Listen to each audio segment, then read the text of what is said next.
Babak baru kasus Sambo, keluarga Brigadir J akan layangkan gugatan baru.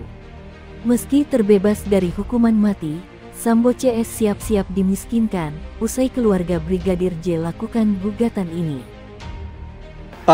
Keluarga sudah memberikan surat kuasa ke kami, ada 5 surat kuasa, antara lain untuk melakukan gugatan perdata. Tapi nanti actionnya akan kami komunikasikan lagi ya. Gugatan perdata mengacu pasal 1365 perbuatan melawan hukum. Misalnya mau minta ganti rugi, ya berupa uang, material dan imaterial bisa melalui gugatan perdata, bisa melalui korban LPSK juga bisa dibantu LPSK. Kalau seandainya permohonan itu ada dan kami lindungi, tentu salah satu hak yang juga dapat diupayakan oleh keluarga korban adalah hak atas restitusi, yaitu ganti kerugian atas peristiwa pidana itu kepada pihak pelaku. Akibat yang dilakukan oleh Ferdi Sambo dan para terdakwa yang lain, nyawa Joshua melayang. Nyawa Joshua melayang, apa sih kerugiannya? Ada material, ada imaterial. Imaterial kayak contoh gini. Ini saya bukan berbicara mengenai materialistis ya, tapi kalau Joshua hidup sampai dengan umur yang batas kewajaran 55-60, pasti dia minimal bisa menghasilkan berapa uang gitu dari gajinya. Nah, tapi karena ditewaskan, maka hal tersebut tidak terrealisasi. Itu kan kerugian imaterial. Pihak keluarga Nofriansyah Yosua Huta Barat alias Brigadir J bakal mempertimbangkan terkait restitusi atau ganti kerugian terhadap terpidana Ferdi Sambo. Kuasa hukum keluarga Brigadir J, Martin Lukas Simanjuntak mengatakan, terkait pengajuan restitusi sudah mulai dikomunikasikan dengan Komisioner Lembaga Perlindungan Saksi dan Korban dalam kurung LPSK, Edward Partogi Pasaribu. Kendati demikian, menurutnya, keluarga Brigadir J perlu untuk mengajukan restitusi. Jumlahnya juga akan dibicarakan dengan pihak keluarga. Sejauh bahwa itu perkara ini sudah diputus, ya, sudah inkrah, ya, yang upaya hukum biasa, ya, yang sampai kasasi. Kalau misalnya PK tetap aja bisa dieksekusi.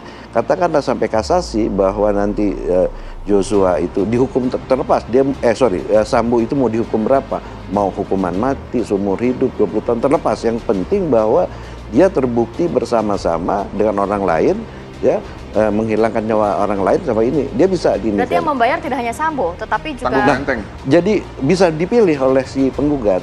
Tapi gugatannya ini karena dilakukan bersama-sama, maka semua para pihak yang terlibat itu harus digugat. Termasuk Eliezer yang justice collaborator? Termasuk. Nanti terserah penggugatnya. Ya kan, apakah dia mau tanggung renteng atau dia cuma membebankan kepada satu pihak gitu loh. Dan secara ininya, kalau misalnya ini untuk menjamin bahwa gugatan perdata itu akan ada nilainya, maka biasanya si penggugat itu yang mengajukan permohonan sita jaminan. Nah, cuman permasalahannya, ya, kesulitannya itu adalah kita mencari informasi, mengidentifikasi kekayaannya, katakan Ferdi Sambo atau Ibu Putri, ya, yang ini gitu, ya. Termasuk yang bisa disita itu rekening. Jadi rekening orang itu bisa dijadikan jaminan dan bisa diminta supaya rekening itu di-freeze dulu sampai, kalau misalnya rekening itu dijadiin jaminan terus diambil, ya cuma menang di atas kertas. Jadi secara ketentuannya itu dimungkinkan kalau misalnya kita boleh milih apakah dia punya harta tetap yang kita mau jadikan jaminan atau kekayaan bergerak, atau termasuk rekening ini langsung diminta supaya itu rekening itu dinyatakan dibekukan dulu. Tapi itu mekanismenya memang agak panjang, harus izin dulu ke Menteri Keuangan lewat OJK. Tetapi secara teoris itu bisa, karena itu biasanya pemohon minta cepat. Kalau misalnya rekeningnya diminta sita jaminan, langsung aja dipindahin gitu. Sebelumnya, Mahkamah Agung atau MA mengabulkan kasasi terhadap 4 terdakwa pelaku pembunuhan berencana terhadap Nofriansyah Yosua Huta Barat atau Brigadir Yosua. Dengan demikian, keempat pelaku yakni Ferdi Sambo, Putri Chandrawati, Kuat Maruf dan Ricky Rizal mendapatkan potongan masa hukuman. Lembaga Perlindungan Saksi Korban dalam kurung LPSK menyebut keluarga korban pembunuhan berencana Nofriansyah Yosua Huta Barat atau Brigadir J masih bisa menuntut ganti rugi kepada pelaku Ferdi Sambo. Selain itu, masih banyak barang-barang penting milik Brigadir J, seperti handphone dan laptop, masih belum dikembalikan oleh pihak Verdi Sambo hingga sekarang. Keluarga korban atau ahli waris korban sebenarnya memiliki hak untuk mengajukan restitusi atau ganti kerugian kepada para terpidana tersebut, kata Maneger Nasution dalam keterangannya Sabtu, tanggal 12 Agustus tahun 2023.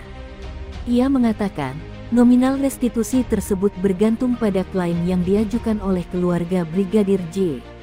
Komponen yang bisa diajukan adalah kerugian atas kehilangan penghasilan atau kekayaan, penderitaan akibat tindak pidana, dan penggantian biaya perawatan medis atau psikologis, ungkapnya. Adapun mekanismenya, yaitu setelah menentukan nominal restitusi, keluarga Brigadir J dapat mengajukan melalui LPSK. Maneger Nasution menjelaskan bahwa Peraturan Mahkamah Agung Nomor 1 Tahun 2022 telah mengatur hukum acara mengenai pengajuan restitusi setelah putusan berkekuatan hukum tetap atau inkrah.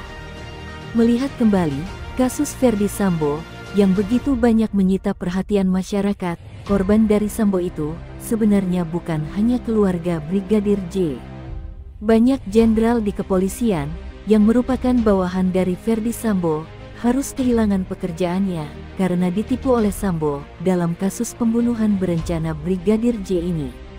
Putusan Mahkamah Agung yang menurunkan hukuman Ferdi Sambo itu dianggap tidak adil karena kerugian yang dibuat oleh Sambo sudah begitu banyak.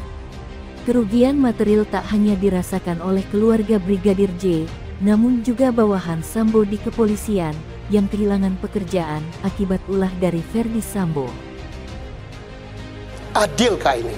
Hukum yang tertinggi itu adalah keadilan. Kita lihat wajah orang tuanya tadi. Kita lihat bagaimana polisi mempertaruhkan jabatannya. Kapolri sudah 3 kali ditegur presiden. Ya. Tidak terungkap 4 kali. Tidak terungkap pasti dia dicopot. Kabaris-Krim, kemudian perwira-perwira bawahan yang punya masa depan bagus ditipu oleh kasus ini. Ada yang dipecat, ada yang dihukum. Hakim enak saja menjatuhkan vonis korting 50%. Kemudian kortingnya pun tidak adil. Ricky, bagaimana? Inilah rasa keadilan ini yang tidak dimiliki oleh Hakim Agung kita. Dan sehingga orang menilai, oh pantas Hakim Agung banyak ditangkap. Oh pantas perkara banyak lolos. Oh pantas, oh pantas. Dan satu lagi, saya mohonkan ada perbaikan di dalam hukum kita.